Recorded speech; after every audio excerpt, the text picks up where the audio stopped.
ברוך אתה אדוני אלוהינו מלך העולם, אשר קידשנו במצוותיו וציוונו להדליק נר של יום טוב. ברוך אתה אדוני אלוהינו מלך העולם, שהחיינו וקיימנו והגיענו לזמן הזה.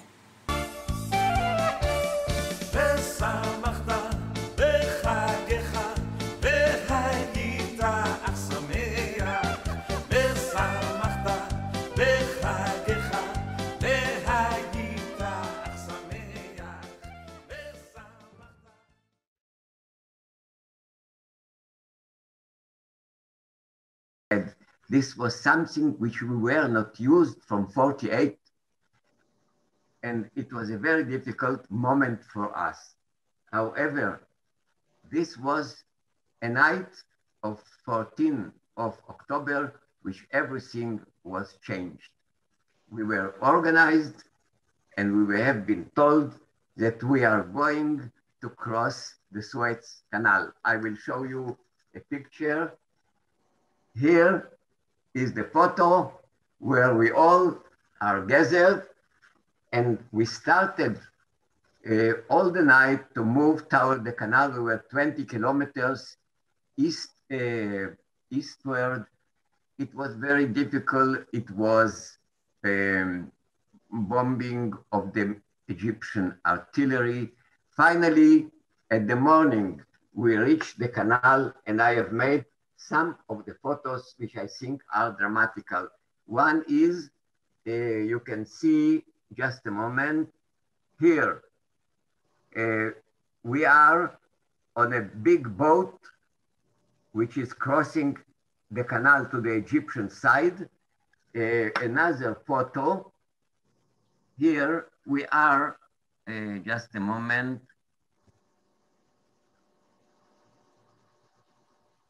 Here you can see we are crossing the canal. It was several moments of silence. It looks like a pastoralic view. However, after we reached the other side, the western side of the Suez, there started a shelling from the Egyptian artillery. We started to run. Yes, here we are running into the trenches, and the Egyptian army is running away from us. We reached this day, the end of this day, it was 16th of October. We reached a place which was very close to the city of Ismailia, 20 kilometers from Ismailia. Egyptian tanks are burning on the other side of the canal, but suddenly we have a command to go down to the city of Suez because one of our unit was trapped inside and there was many victims.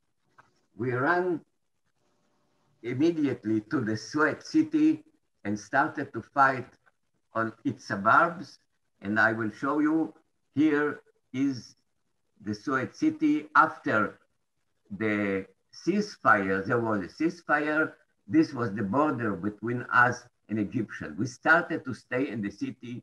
There are a lot of fighting, a lot of shelling, and somehow to survive, we became a little bit mad.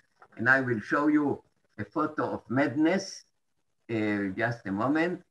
You see, I go on the roof of a big building in a time of shelling together with my friends. We find an old contrabass and we started to play like Nero and Caesar burning Rome because the city was in flames. So this was our way to survive, a little bit to be crazy. But at the 1st of January, 74, or then the last day of January 74, there was evacuation. We boarded the buses and go back home. Yes, it was a very difficult time, and we are old veterans of this war. We are meeting every year. Well, this year it was impossible to share our memories. That's what I... Thank you Thank so you, much, Aria. Aria. We shall open Aliza mute. עליזה, את יודעת לפתוח את המיוט שלך? לעשות unmute?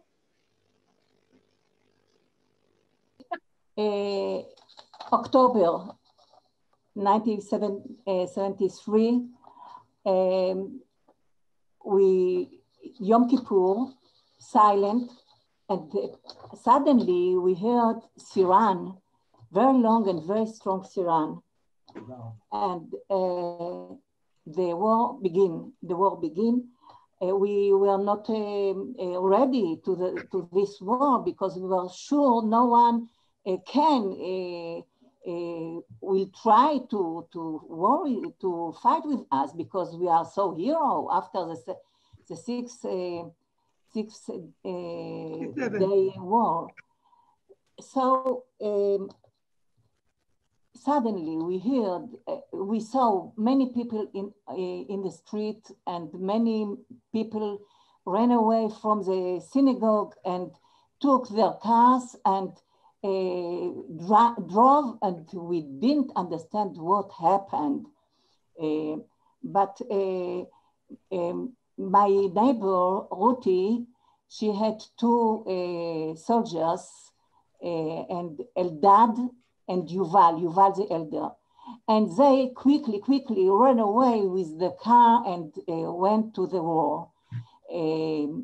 Yuval, the elder one, to the south, and Eldad to the Hermon in the north. And the war was over after 18 days. There were many 2,700 killed, and many wounded, and many prisoners, and many we didn't know nothing about them. And Eldad arrived home, and Yuval no. Yuval in the south didn't arrive, and we knew nothing about what happened with him. His parents were so miserable, so they didn't know what to do. After a month, Yuval arrived. He was very thin and very miserable. He was a prisoner in Egypt. Some days later, knock on the door, and Eldad entered our house. He is very strong. And he asked, where is Yoav? Where is Yoav? Yoav, our child, 6 years old. Where is Yoav? Yoav saw him, and Eldad took him and held him up and told him, you know, Yoav, you saved my life. We asked, how? What?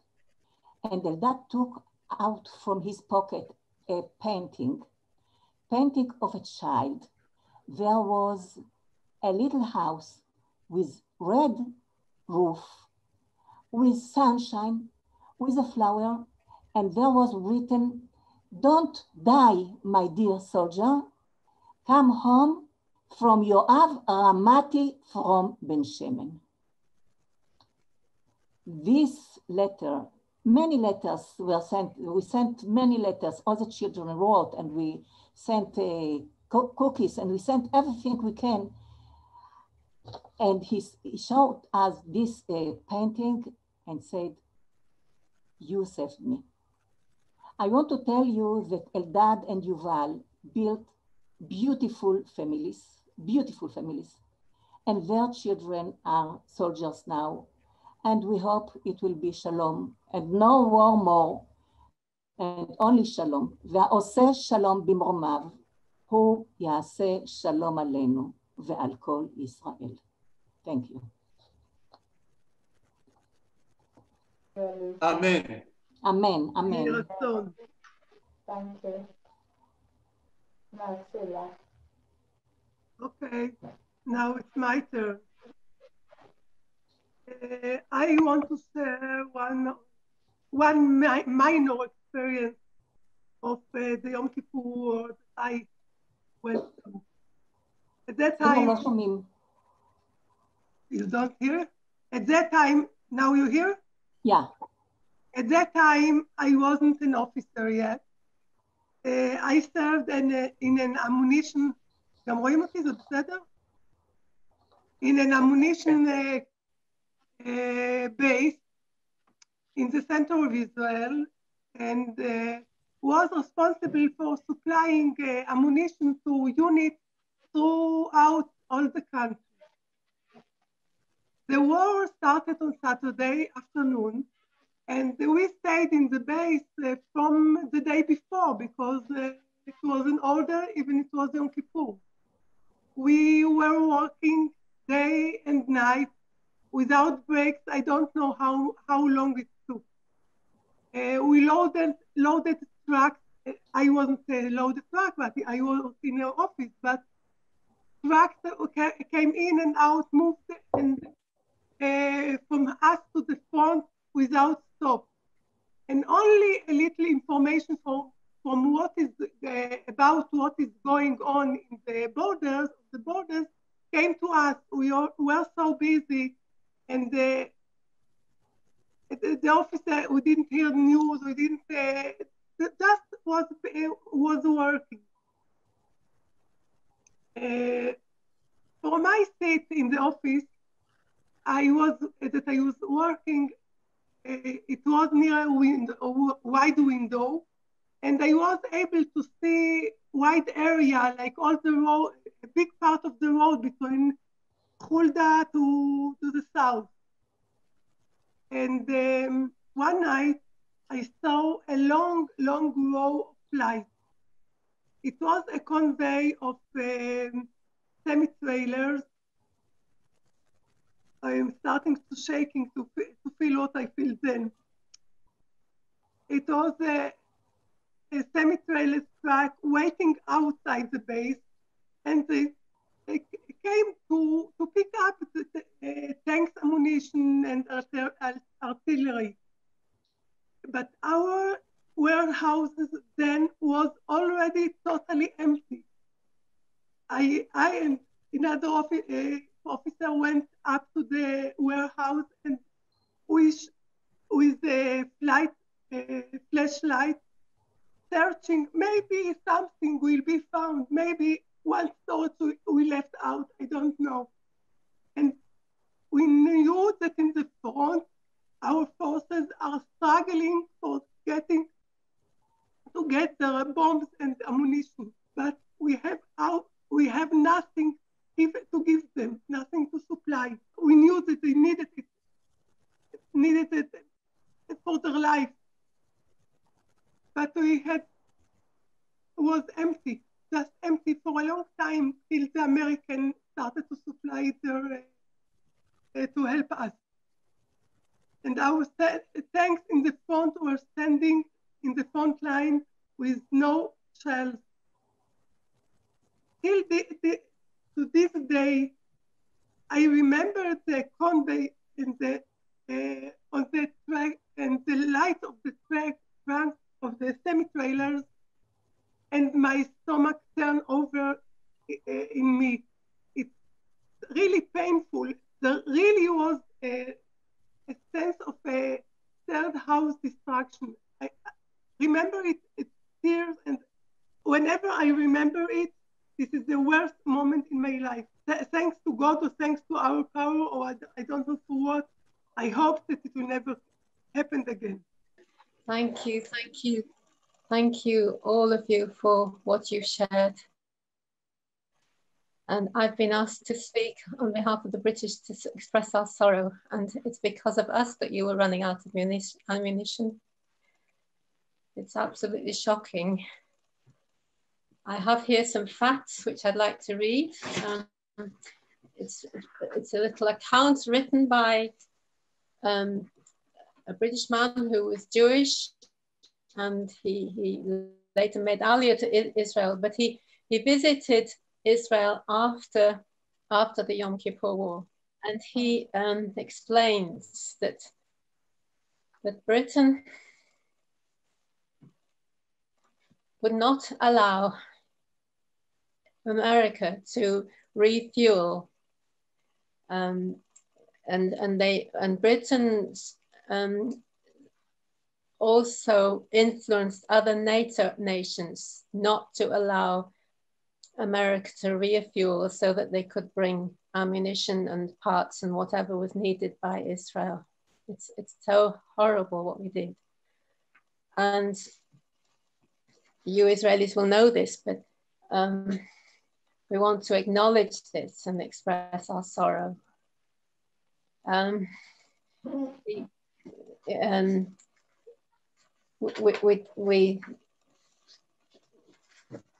We are responsible for you being short of the parts for tanks. You had British-made Centurion tanks, which were immobilized because of the lack of spare parts and ammunition, and they'd already been paid for by Israel.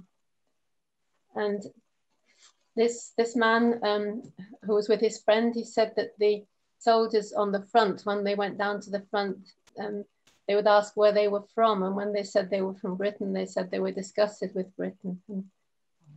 And there was bitterness everywhere because of the British part in this war.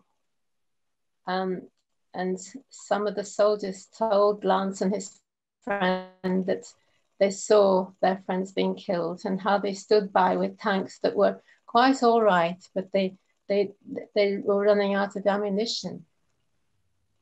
And another point, because the war happened so suddenly, the IDF were not able to transport the tanks to the front, but the tanks had to be driven to the front. And because of this, their tracks were damaged. And just simple spare parts for mending these tracks weren't available.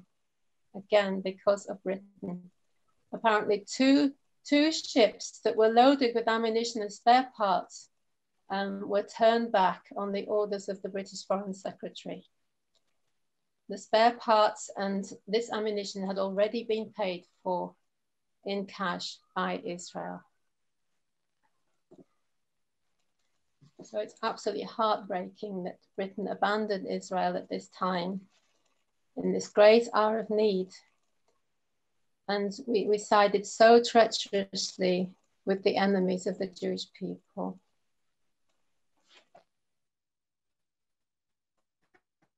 Sorry to hear it. I know a little bit. Injuries and the Painful. shock. Painful to talk. Louder? Yes. But we grieve with you over this the tragic loss of Israeli lives, so many young people and others, and the terrible injuries, the shock, and the difficult memories like those that Zilla's just mentioned. We grieve with you. The sadness, the agonies of families and friends, and for all the horrors of this terrible war. We are so sorry. I am so sorry.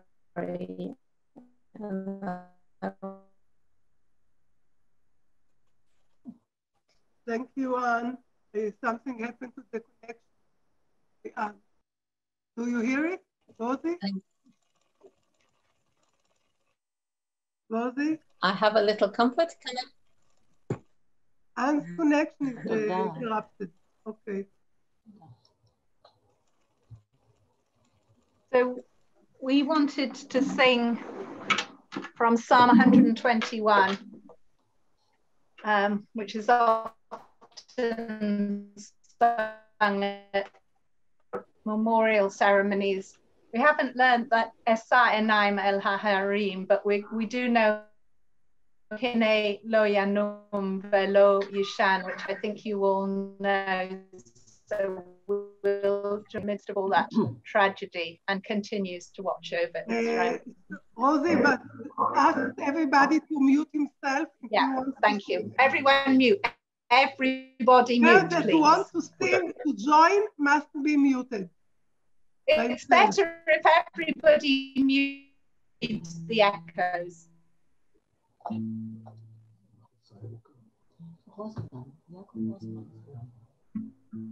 Isa Grossman. Elo Yanum, Elo Yishan, Lo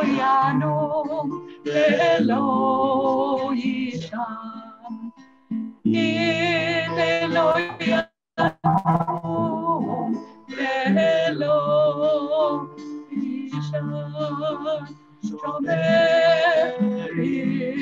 Israel.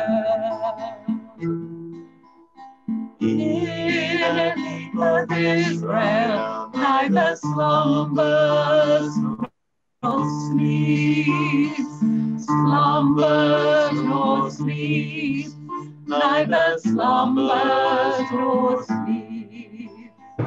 He that keepeth Israel, neither slumbers nor sleeps, slumbers nor sleeps.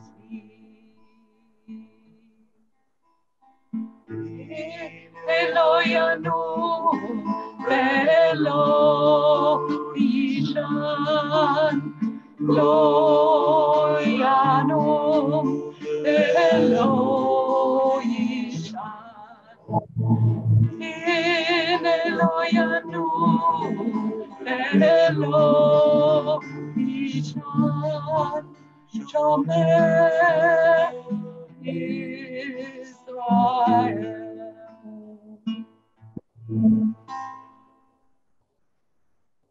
Yeah. So we'd like to move now from the solemnity and the sadness, really, of remembering the Yom Kippur War to remembering it's Sukkot, and it's a feast of joy. The Israelites are commanded to rejoice before the Lord for 7 days. So we've now got the last day to rejoice. And I just want to ask Sister Glory first and then Eliza to share just a little bit about Sukkot and what it means for them. And then we'll have a short break. So, me? Sister Glory. About Sukkot. No, Sister Glory first. Ah, Glory, yes. Glory. Well, it's a real joy and privilege to be with you all today. And thank you, Rosie, very much for the invitation. And I'm really very deeply moved about what we've just shared and what Anne said. And yeah, I am so sorry. And yet we thank the Lord that He did bring Israel through and that He works in spite of what the British have done. And it's only recently, in recent years, that as a community, we've really been more engaged with the Jewish feasts and realized that they are actually the Lord's feasts. And we've been so blessed. And I'm sure all of us Gentile believers would say it's such a privilege for us to be grafted in to our Jewish roots. And that you're all there today is so special for us. And one thing I felt about Sukkot was that, as Rosie said already, that it's a joyful feast. And I thought how it shows the love of our Heavenly Father, that after the serious and heart-searching times of the days of awe and then Yom Kippur, then He wants to give His children joy during the days of Sukkot. And I really like this idea that comes through about the annual reminder of God's provision for the Israelites during the 40 years in the wilderness, and just remembering His provision for us in all times. And then I'm also challenged by the sacrifices that they were brought to the Lord during the feast week. And just one special thought, we have a book here called The Feasts of the Lord, and it said there, it was during the Feast of Tabernacles that King Solomon dedicated the temple to the Lord. And at that moment, the Shekinah glory of the Lord descended from heaven to light the fire on the altar. and to fill the Holy of Holies. That was such a special time. And then just the last thought I had was that you will know that for us Christians, that the Messiah says about also that he's really speaking about the come unto me those who are thirsty.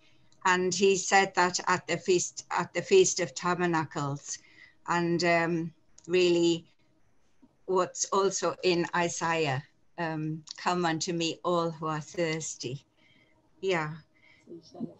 Thank you very much, Rosie. Thank you, Sister Glory. Thank you so much. Could Aliza now share some thoughts and also a song, introduce a song that she and Sila a little bit about Sukkot. All of you knows everything, but I want to remind you. Before some years, we were together in Ben Shemen with all of you, and we celebrated together. It was wonderful. We like to do it next year again with all of you. All of you will come and we will sit in Sukkah Shel Shalom, Sukkah of Peace. It's an historical holiday, and we remember our Bnei Israel, the children of Israel, who get out from Egypt and went to the desert in order to arrive Israel. And when they wanted to rest from their wandering, they built Sukkot. So we try to keep this tradition, and we sit in as a sukkah, and we must be very happy. V'hayita ach sameach, be happy in this holiday. And we sit in the Sukkot, lema'an yed'u dorotechem, in order your generations will know about it. We decorate the Sukkah and bring all the fruit from the fields, and some people even sleep in the Sukkah. But the Sukkot is an agricultural holiday because we collect all the olives with Verity and Sila and David and and all of you. And yes, it's one of the Shloshet HaRegalim, the 3 days, holidays, Pesach, Shavuot, and Sukkot. And we went, when the temple was built, we went to Jerusalem in order to bring our fruits and our present to the Kohen HaGadol.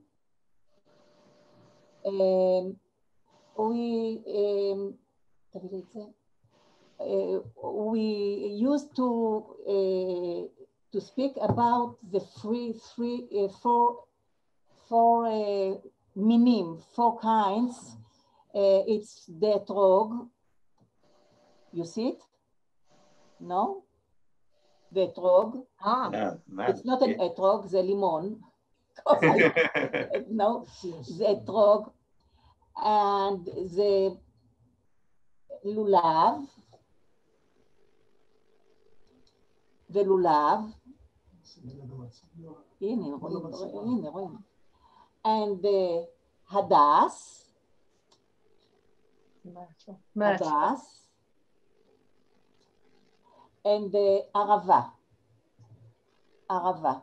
Rosie, do you want to tell? The willow. It's the myrtle, the palm, and the willow. Okay.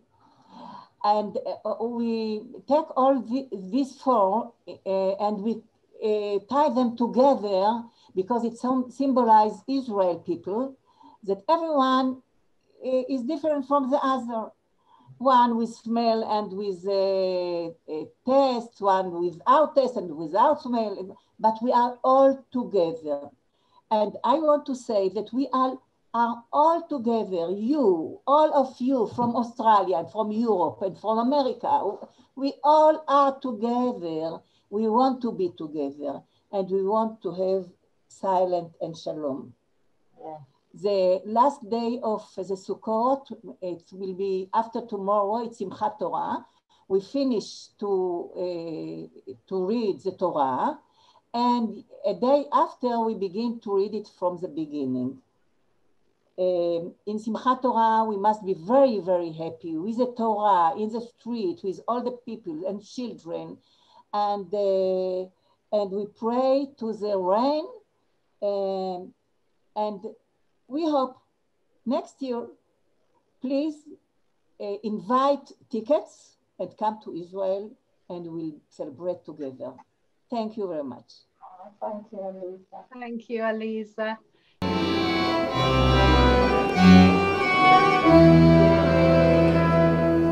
עמוק עמוק אני עוד מבקש לי סוכת שלום בצל התאנה אבל כעת אינני מתעקש עוד אם לא עכשיו אולי בעוד שנה שרק יהיה מה שהיה עד הנה בין הזמנים המשנים פניהם שרק ידע לחוש עוד את האושר בדברים המובנים מעליהם שרק יהיה מה שהיה עד הנה זה לא הרבה אך זה כמעט הכל רק שאוכל עוד נתגעגע אל המחר ולא אל האתמול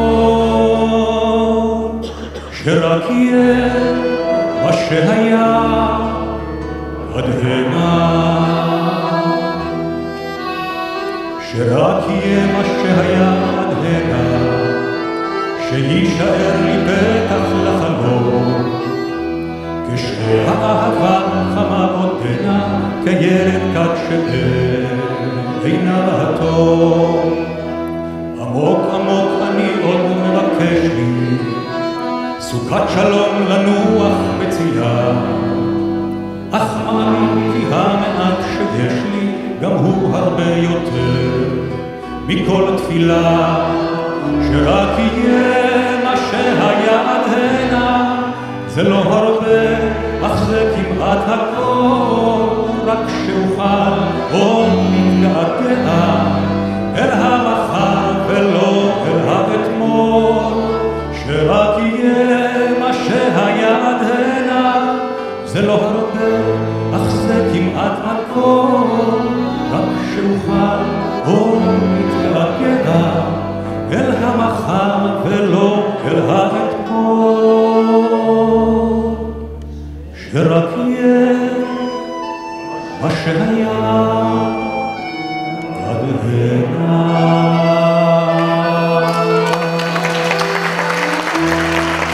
We're going to talk about the Patria ceremony that's going to happen for the 80th anniversary of the Patria. We're going to hear a little bit about that.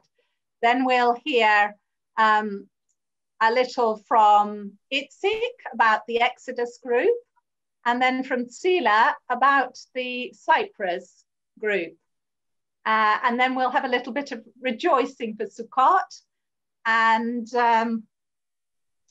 Aryeh and I will share a little bit about March of Life this Sukkot, and then Jan will bring us to a close with some special things she's going to share. And after that, if you still have energy, we can go into breakout rooms. So we'll see how we're doing. So first of all, I'd like to ask Aliza if is Aliza here? Yes. But Aliza, would you just like to share very briefly about what the Patria 80th means for you and Gidon, because it's the anniversary of the Patria coming up? I prepared how we did the film for the Patria. About the Patria, we will speak on the 25th of November. So before some months, Anne called me. Anne, where are you? And she asked me, Aliza, can you make a film about Patria? I immediately said, yes, of course. Immediately, I called Tzila and David and asked them, Tzila, David, can you help us in order to make a film? And Tzila and David say immediately, yes, of course. I called my children, our grandchildren, asked them, do you want to contribute something in order to make a film about the Patria? And they immediately said, yes, of course. So I wrote some scene. I sent it to Tzila, and she and with David, they fixed it and translated into English, into better English, and they corrected again and again and again. And we sent it to Rosie and to Anne and to another people. And yes, we decided to do it in athlete camp. So one day, the hot day, the very hot day, with the mask from Givat Yeshayahu near Bet Shemesh, from Kochav Michael near Aza, from Ben Shemen, from Sitria. We arrived at 7:30 to the sea in Athlete, near Athlete.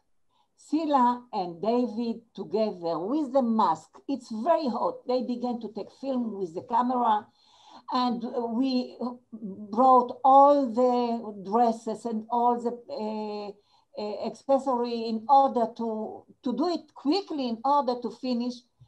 And then we passed to the camp, to Athlete camp. It was so hot, so hot. And all of us with the mask and the children begin to do their tafkid, their job. And Tzila and David with the mask, and they took picture again and again and again and again. Wow, it was so hot. It was so difficult. So we came back home, and immediately Tzila and David begin to order it. And Tzila sent me and asked me what I think. And I told her, do what you think because you are professional. And Tzila did it again, with David again, and again, and again, and sent me again, and sent me again. And I immediately told them, it's okay, go on, go on. And we met again in the Palmach Museum in order to collect another material.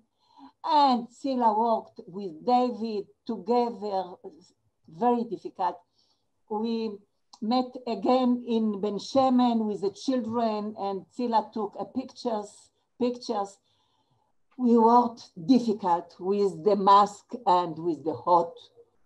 And Tzila is working again and again, and nothing is good for her. She wanted to improve it again and again and again. Huh, Tzila?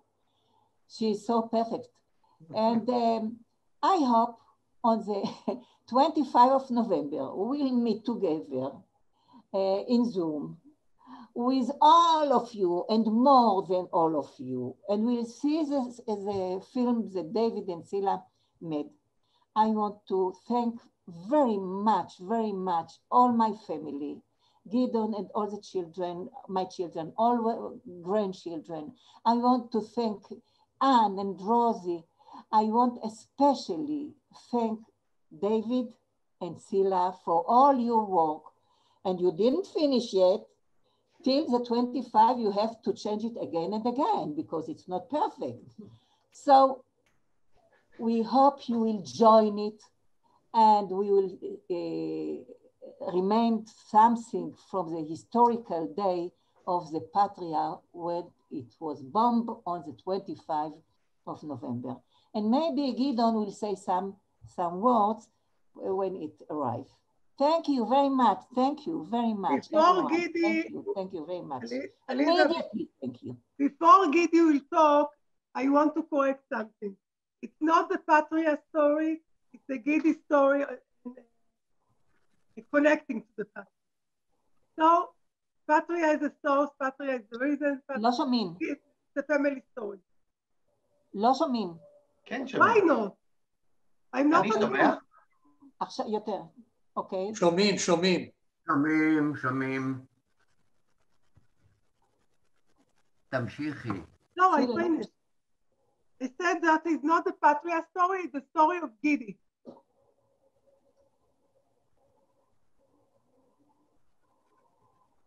And Anne will get it tomorrow.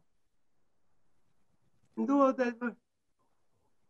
So it sounded like the story of the Mapilim, Aliza, the way that you spoke about it, overcoming all the difficulties, you know. So it's a true Ha'apala story. Yeah. The Ha'apala is about overcoming all the difficulties, isn't it? Yes. I think it was the hottest day in August. Thank you very much for making it. Thank you so much. And we really look forward to seeing it. I look forward to getting it tomorrow. And Rosie, we can't say no, not to you and not to you. Every time, immediately, yes. Before some minutes, Rosie asked me to do something and I will do it immediately. So. Thank you, Aliza and Sila. And I'd just like you to share briefly about why we feel it's so important to commemorate the Patria. Well, the whole incident of the Patria was one of the many dark events of the British Mandate. And just to give you a little bit of background behind it, some of you will know that Rosie and I made a film about 15 years ago on the British Mandate, and the incident of the Patria was part of the film.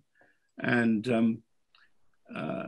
there were 3 ships that had come to Eretz Israel.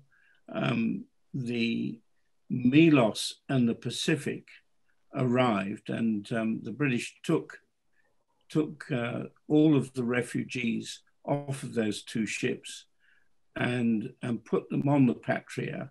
And then there was a 3rd ship, the Atlantic. Now the Atlantic had about 1,800 people on board, and I believe that between them, the Milos and the Pacific also had 1,800 people on board. And those 2 ships arrived before the Atlantic. So when the Atlantic arrived, the Patria already had about 1,800 people on board, and they were shipped across. And of course, Gidon, you came in on the Atlantic, didn't you? Yeah. Yeah, you were on the Atlantic, and they transferred the refugees from the Atlantic onto the Patria. And it was during that process that the ship, there had been an explosive charge put on the ship to disable it and stop it from going to Mauritius. And it was the Haganah that had done that. But unfortunately, they misjudged what happened, and rather than simply disabling the ship, it capsized and sank. And all of those who, this is about the only good part of the story, all of those who were on the Patria, actually on the ship as it sank, were allowed to stay in Eretz Israel. And that was an edict of Winston Churchill. But those who were still on the Atlantic, about 1,600 of them, were all sent to Mauritius. And that included Gidon's father, I believe. Is that right, Gidon? And his uncle and his aunt as well. Yeah. And about 1,600 people were sent to Mauritius, and about 1 in 10 of them died. on the island.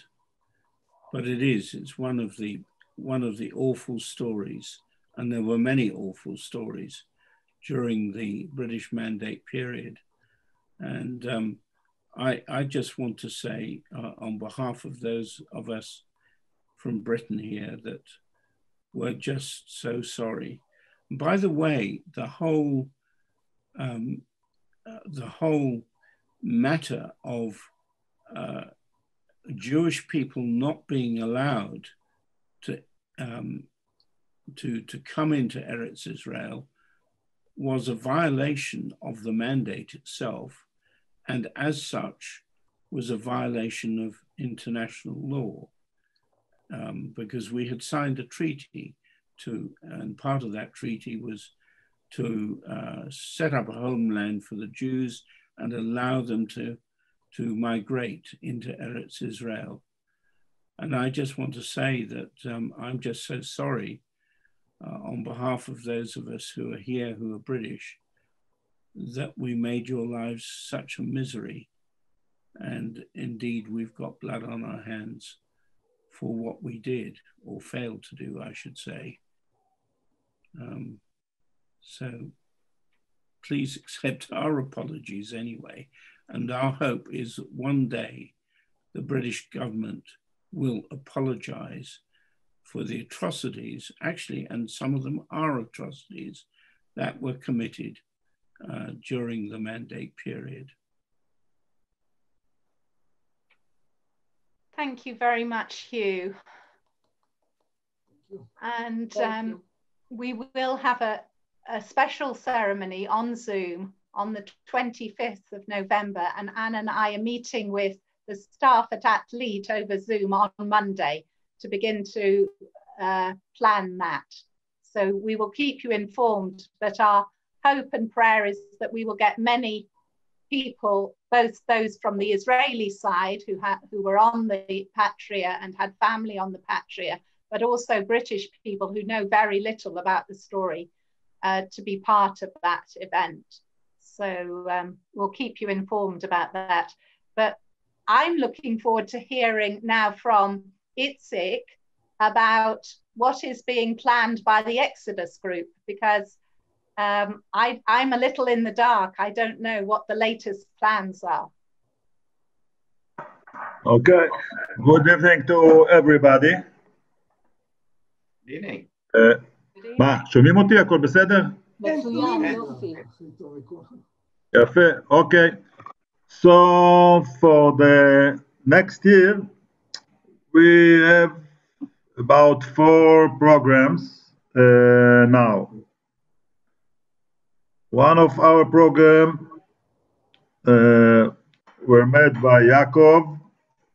We placed in Haifa memorial plaque about the refugees who died on the Exodus.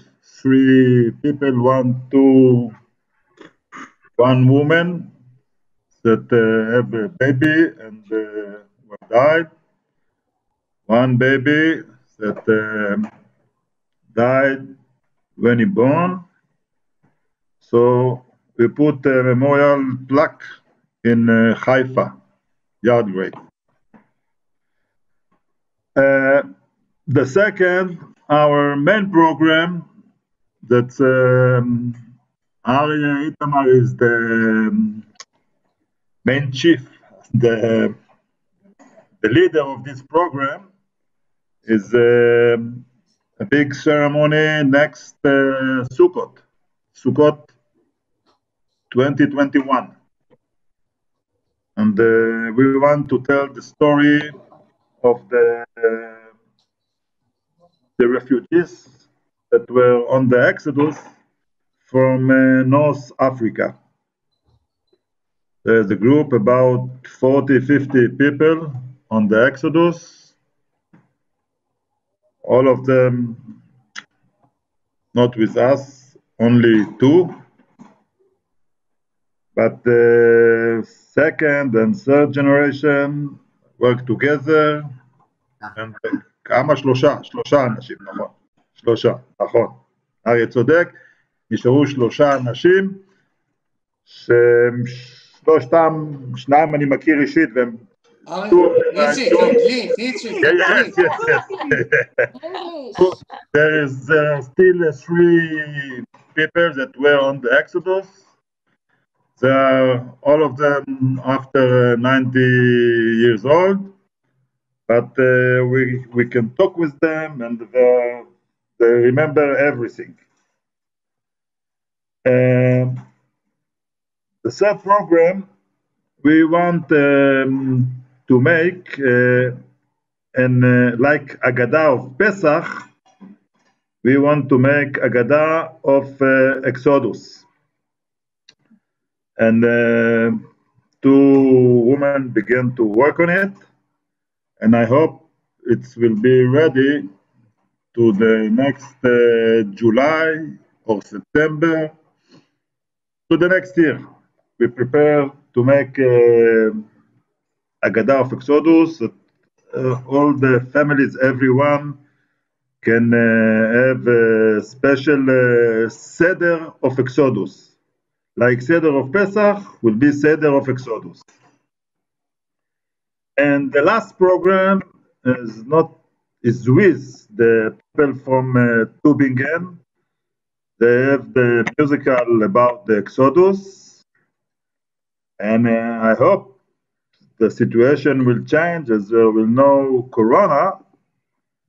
So on the 10th of May 2021, they will make the program here in Israel in the Museum of Athlete. I hope this is our main program for the next year.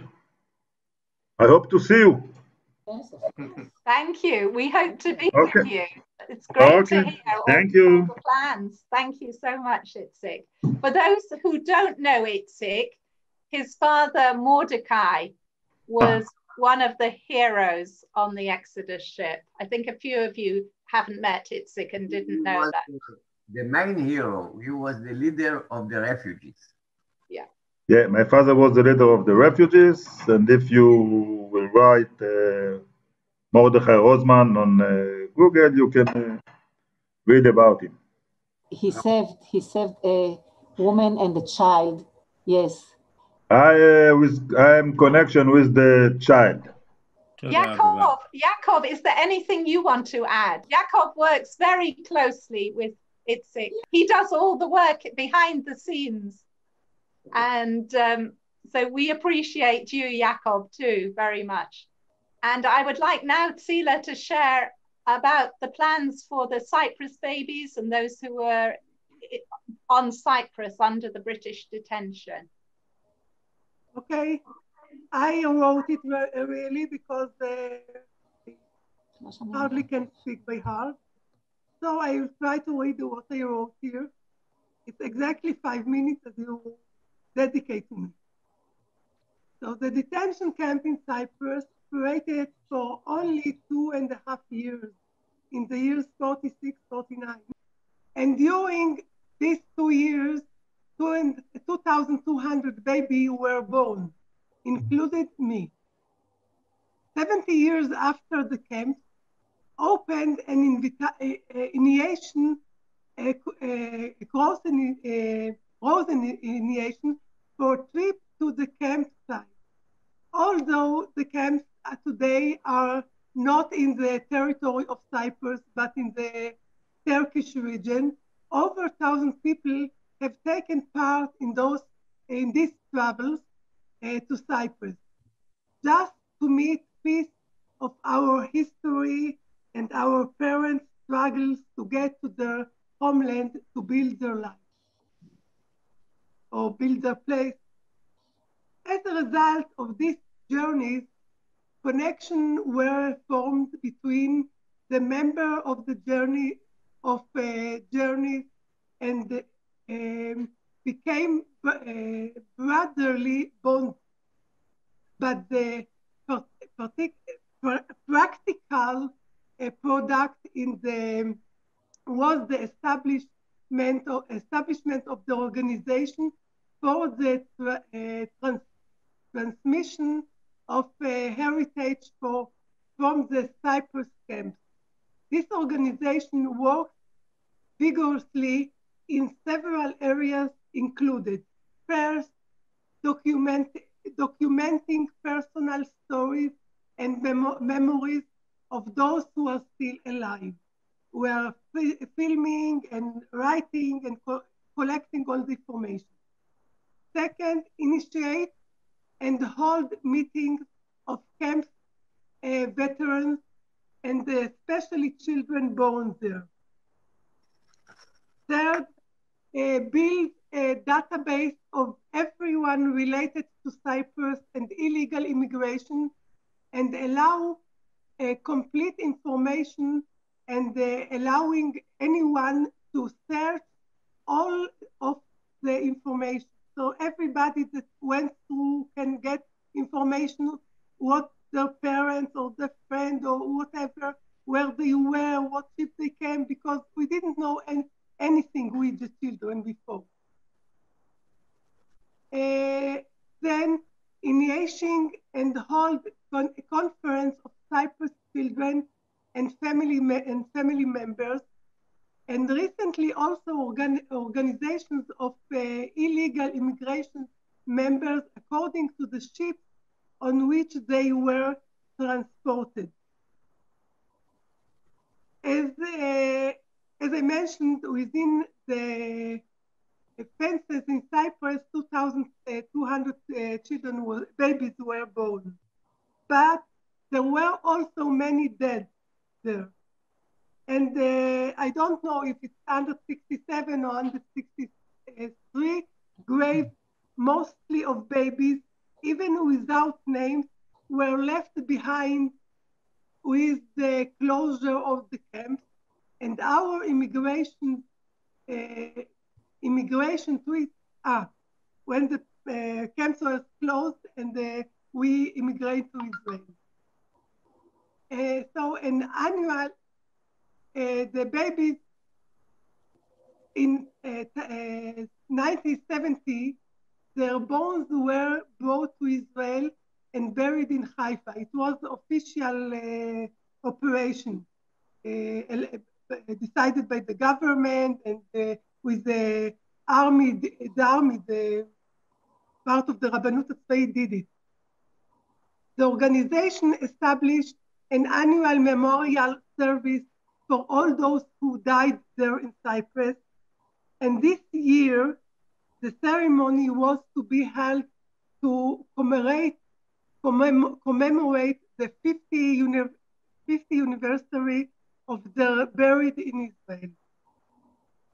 The highlight of the activities will be locating the name of the unknown and establishing monument in the name of their memory.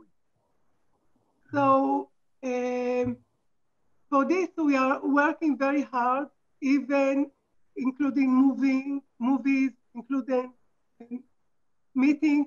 And on the 25th this October, we plan to make a big memorial ceremony, but it will be probably on also on Zoom because no one will be able to join or to get to the Haifa cemetery. This is a situation, but please raise to our conscience what was there, what this part of history.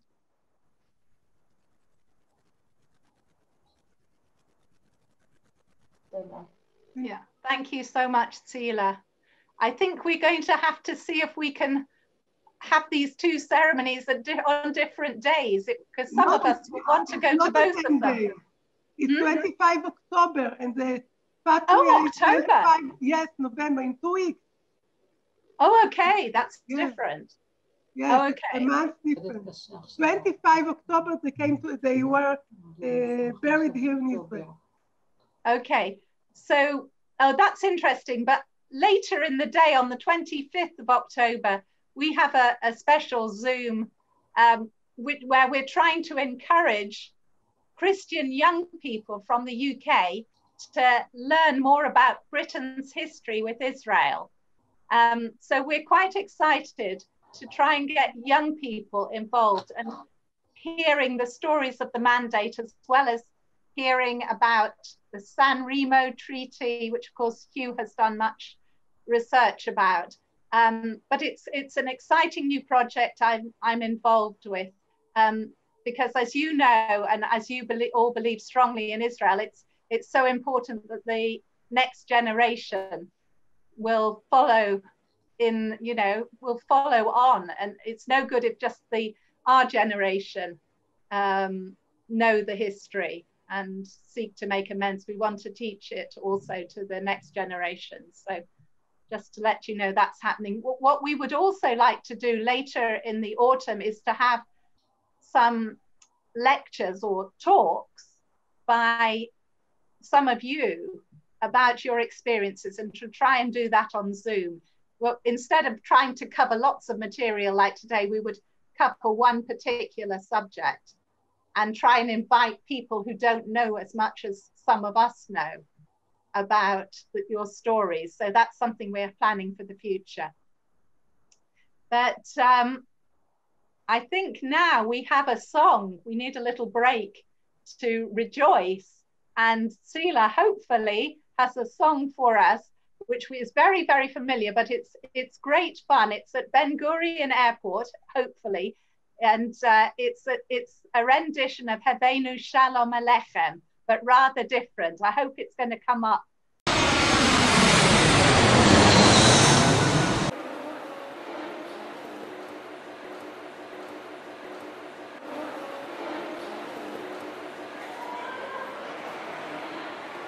Heveinu Shalom, Heveinu Shalom, Heveinu Shalom Alechem.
Thank you, Tsila. That's the best of Israel, isn't it? It's really fun. So now we'd like to tell you just a little bit about something very special that happened at Sukkot this year that was organized by March of Life, which most of you know of. It's a group that originated in Germany, and it's Christians from Germany, many of them the descendants of Nazi perpetrators, but they are standing with Israel in a very, very special way. And Aryeh, would you just like to share about your involvement this Sukkot? Well, thank you. We are some people from Exodus in a contact with the organization March of Life, which was originated in Germany, but it's now international. Now, exactly, I want to say something before that exactly with you, with the friendship, with your organization, which because of this contact with you, I have the dramatic meeting with Tom Dale, laying rest, yes, I know.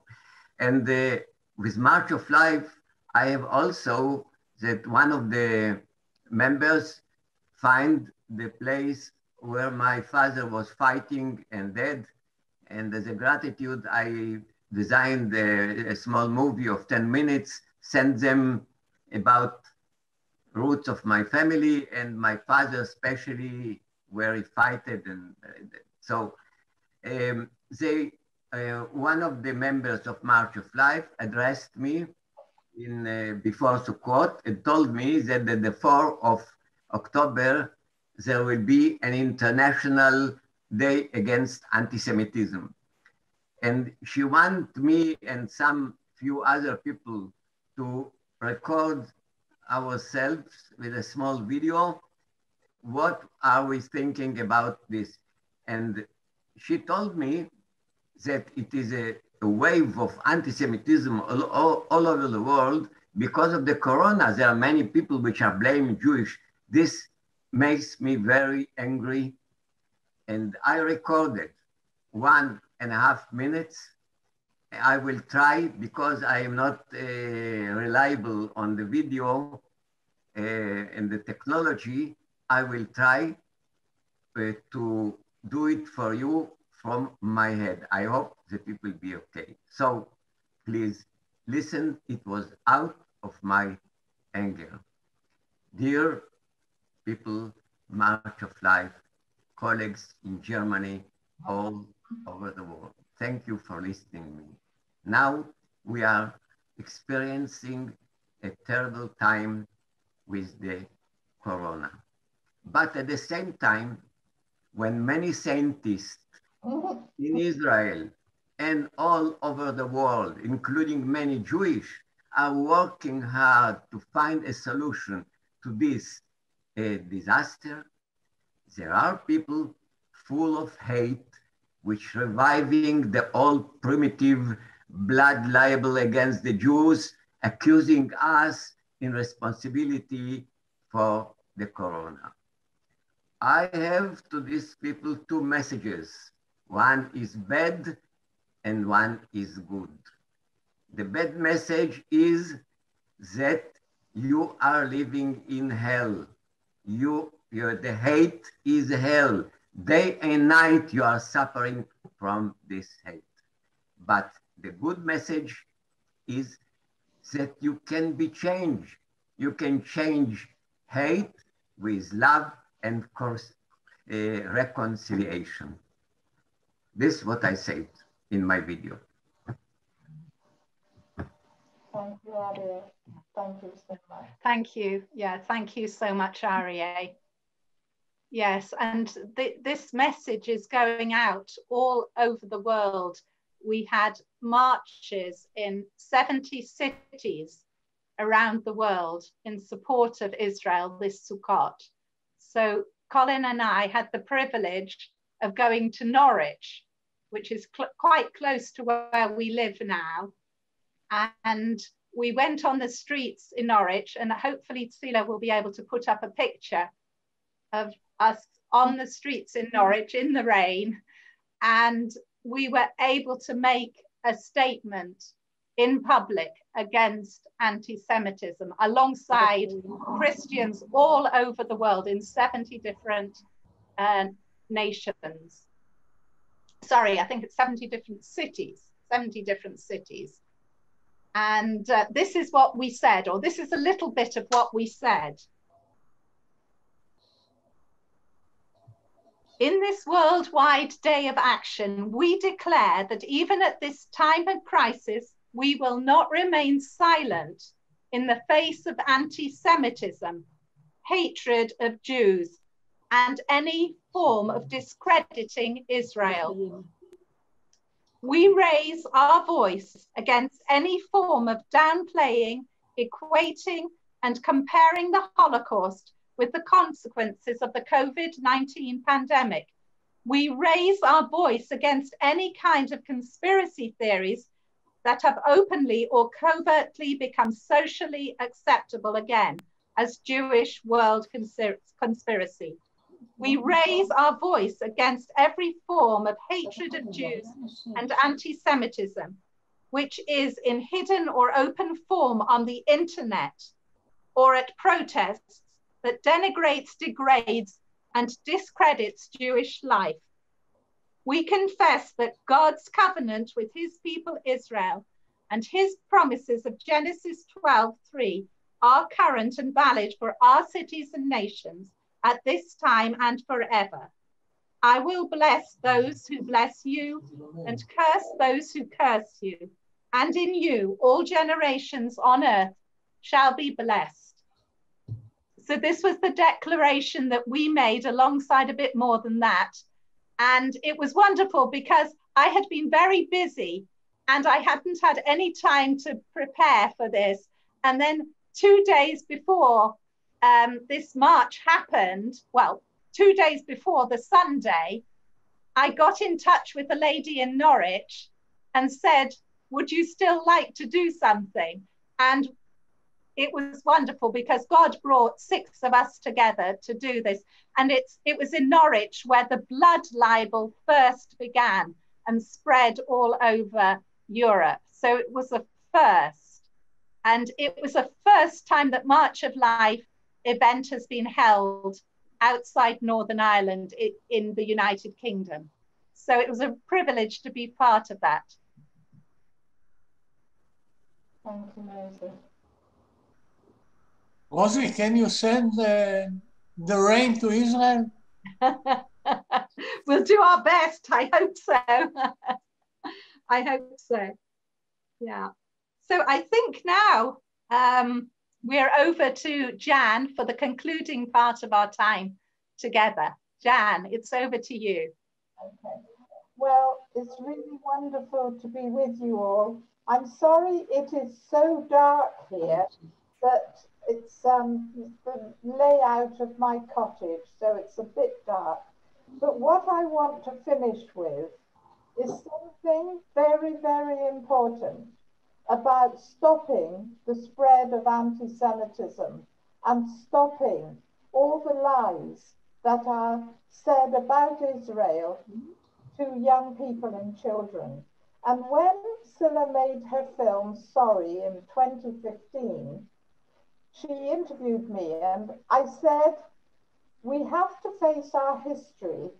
We don't hear you, Jean, please. Right, this is the best I can do. Is that better? Sorry. Anyway, I said the children have to know what happened. No, you can't hear. Can some of you hear? Can you hear? Yes. You can. Okay, some of you can. I'll press on. So what I do with the children, the little children, is I teach them about the feasts. I teach them the history of the Tanakh. And as part of that teaching, I'm just going to share with you something that I'm doing this month. Because in the feast, I teach them about the scriptures and the prophet Ezekiel, who had visions of the river of life and how the glory of God, as Sister Glory mentioned, filled the temple. And then I show them how God has a plan to give his people, his children, a land, the land of Israel. and he gives fruit. He gives a harvest for them. So from an early age, children in many churches realize that Israel is special to God, is special to Adonai.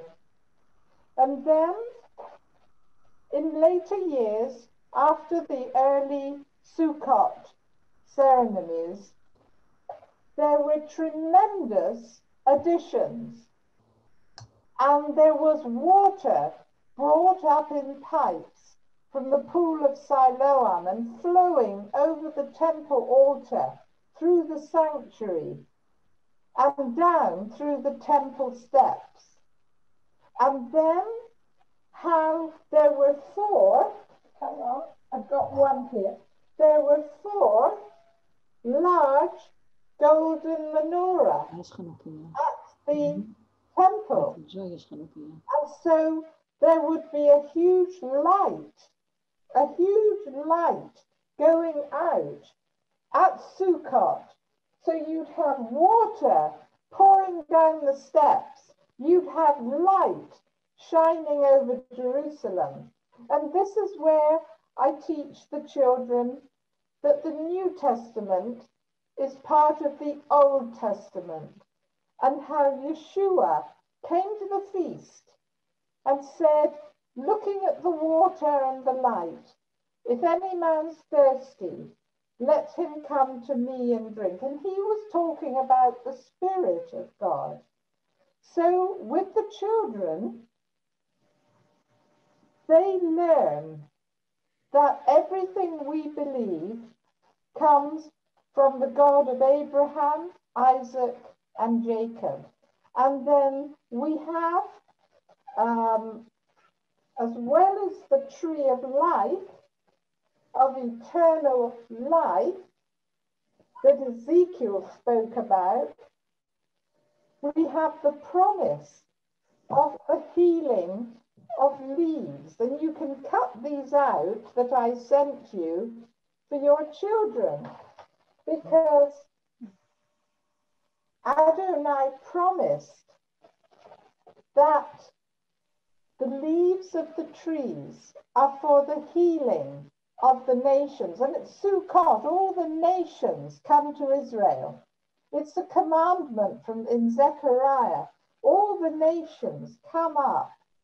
So what we're doing, and your grandchildren might like to do, is cutting out the leaves and sticking them on the tree with the names of our nations and those we love who need healing.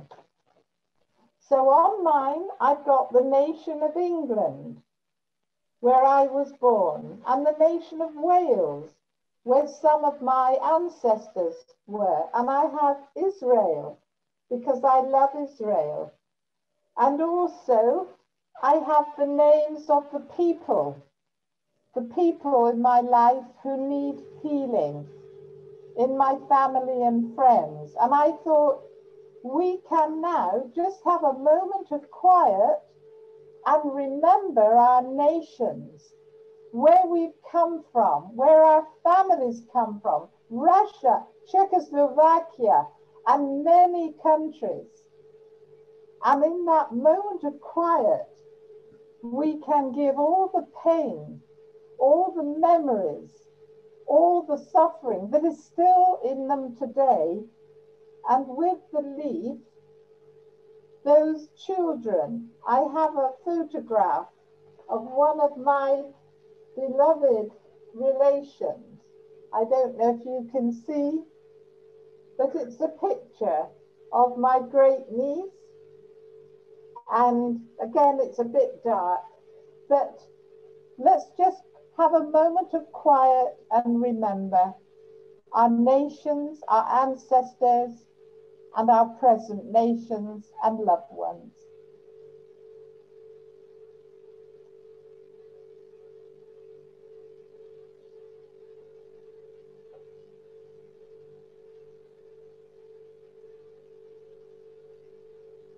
And the children that I teach, some of them grow to love Israel.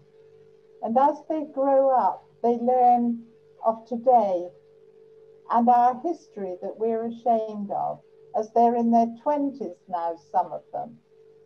And then they make their own choices and they make their own decisions. But I see many with a love for the Tanakh and a love for Israel today.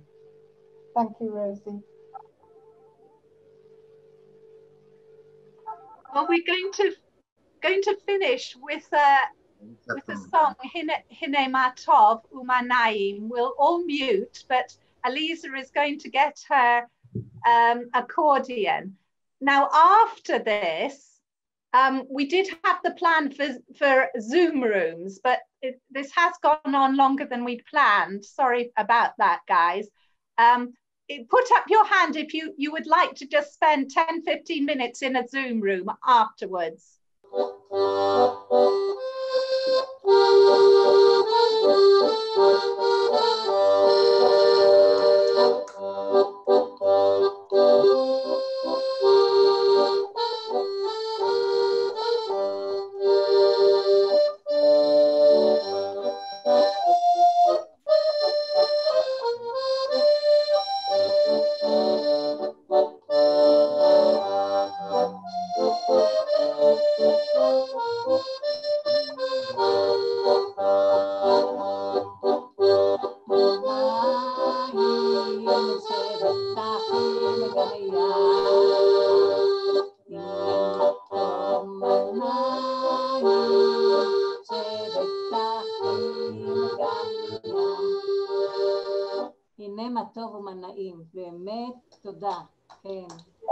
And Rosie, I'd like to say thank you to you and to Scylla especially for everything that you've done.